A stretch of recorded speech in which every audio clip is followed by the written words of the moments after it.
सर्व कार्यक्रम आटपले आता, निवडणुका आटपल्या, जिकडं पहा तिकडं निवडणुकीच्या गप्पा आहेत.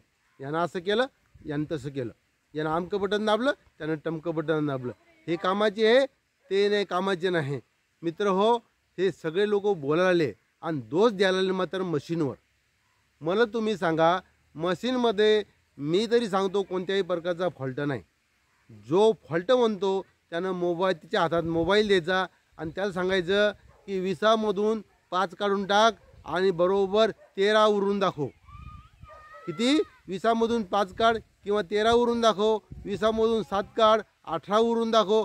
असं जर मोबाईलवर होत असेल तर 100% मशीनमध्ये फॉल्ट आहे. पण मशीनमध्ये कोणत्याही फॉल्ट नाही, कारण काही जागा आल्यात, काही जागा आल्या नाहीत. सगळंच भाजप आहे. तिथच्या जागा घडल्या, काँग्रेसच्या जागा आल्या, हे त्यांना दिसत नाही. फक्त काय उगी दोषी देतात. म्हणून या मशनरी पूर्ण बंद करायच्या, मशनरी ह्या पूर्ण बंद करायच्या आणि नवीन मशनरी काढायच्या. तर नवीन मशनरी अशा काढायच्या की ज्या मशीनमध्ये आपण बटन दाबतो त्याच ठिकाणी बटन दाबायचं आहे, पण तिथं कोणत्याही प्रकारचं चिन्ह नको.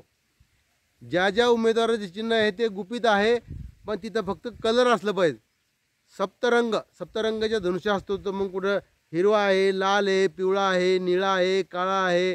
जे जे उमेदवार उभे राहतील तिथं फक्त ते बटन कलरचं असलं पाहिजे. ते उमेदवाराचं नावही तिथं नसलं पाहिजे, फक्त ते बटन कलरचं असलं पाहिजे. आणि त्या कलरच्या बटनाखाली एक कागद असला पाहिजे. जो बी उमेदवार मतदार ज्या बटनाच्या ठिकाणी बोट घालल त्या ठिकाणी खालच्या कागदामध्ये एक त्याची निशाणी उपटत स्वस्तिक म्हणून. जसं एस टीमध्ये तिकीट काढायची मशीन असते आणि आपण तिकीट काढलं की रोल बाहेर निघतो, तसं तो रोल आतल्या आतच गुंडाळला गेला पाहिजेत. फक्त त्याच्यावर ते स्वस्तिक उमटलं पाहिजे. ज्या कलरचं आहे त्याच कलरचं स्वस्तिक उमटलं पाहिजे. ज्या कलरमध्ये बोट घातला त्याच कलरमध्ये ते स्वस्तिक उमटलं पाहिजे आणि त्या कलरचं मतदान त्या समोरच्या उमेदवाराला जाईल. अशा पद्धतीचं मशीन मात्र तयार करायची. निवडणूक आयोगाने या गोष्टीवर लक्ष द्यायचं आणि अशा पद्धतीची मशीन करायची. कोणत्या उमेदवाराचं कुठंच नाव नको. जो काही प्रचार असेल तो फक्त आमच्या कलरचं, आमच्या कलरला बटन दाबा, या कलरला बटन दाबा, गुलाबी कलर दाबा, लाल दाबा, हिरवा दाबा, पिवळा दाबा. हे जितके उमेदवार उभे राहतील 5-7 उमेदवार, तर त्या 5-7 उमेदवारांमधून ते कलरचे बटन असतील. मग त्याच्यावर ज्यावेळेस मतमोजणी करायची तर मग ते कागद जो आहे तो कागदही सुद्धा त्या मतमोजणीमध्ये घ्यायचा, म्हणजे कोणाला रागायचं काम नको.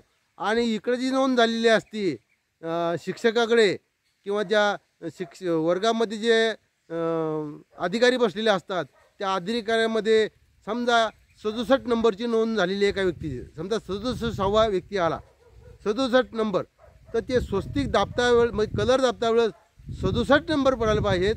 आणि 67 नंबरचं जो बटन आहे तर त्या बटनचा कलर तो झाला पाहिजेत. ज्यांचं समजा लालमध्ये घातला असेल बोट तर लाल कलर यायला पाहिजेत, हिरवामध्ये दाबला असेल तर हिरवा स्वस्तिक उमटायला पाहिजेत. म्हणजे एकूण मतदान झालं होतं किती हे त्या आकड्यावर त्या याच्यावर मध्ये कळतं. शिल्लक मतदान होणार नाही एवढी मात्र काळजी घ्यायची. कधी कधी 1600, 1700 किंवा 2000 असं मतदान होतं आहे.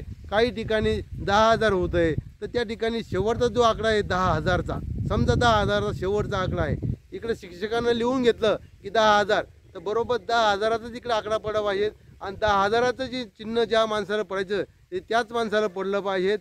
अशा पद्धतीचं निवडणूक आयोगाने जर केलं आणि या गोष्टीची दखल जर घेतली तर कोणत्याही प्रकारचं पक्षावर द्वेष उमटणार नाही, कोणत्या प्रकारचं हानी पोहोचणार नाही. मशीन खराब आहे, आमचा पक्ष खराब आहे, टमका पक्ष खराब आहे, कोणाला गालीगोज दिल्या जाणार नाही.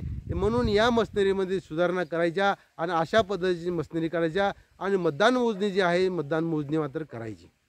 अशा पद्धतीचं हे मतदान मोजणी करायची. आणि ज्या गावात झालं ते मतदान त्या गावचं नाव त्या स्वस्तिकेच्या बाजूला यायला पाहिजे. त्या गावचं नाव त्या स्वस्तिकाच्या बाजूला यायला पाहिजे, तालुका यायला पाहिजे. अशा प्रकारचे डिटेल्स त्याच्यामध्ये यायला पाहिजेत.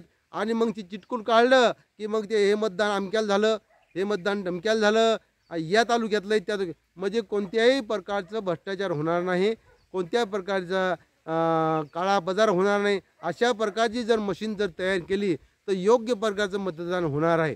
ज्या लोकांचा हे भ्रम आहे त्या लोकांचा हा भ्रम निघून जाणार आहे. कोणत्याही प्रकारचं त्यांच्या मनामध्ये काळीमा राहणार नाही. मित्र हो, अशा प्रकारची मशीन व्हावं म्हणून हा व्हिडिओ शेवटपर्यंत कोणालाही शेअर करा, जेणेकरून निवडणूक आयोगाने या गोष्टीची दखल घेतली पाहिजे, पंतप्रधानांनी दखल घेतली पाहिजे आणि मशिनरी बदलून मी सांगितलेल्या प्रकारच्या मशिनरी तयार व्हायला पाहिजेत. नाहीतर मग काय, इकडे जॉईंट आहे, तिकडे जॉईंट आहे, तिकडे जॉईंट आहे, 2-3 ठिकाणी जॉईंट असतात. हे जॉईंटचं काहीच आपल्याला लचाण ठेवायचं नाही, काही ठेवायचं नाही. लाईनवरच ठेवायची, पण लचाण राहणार नाही.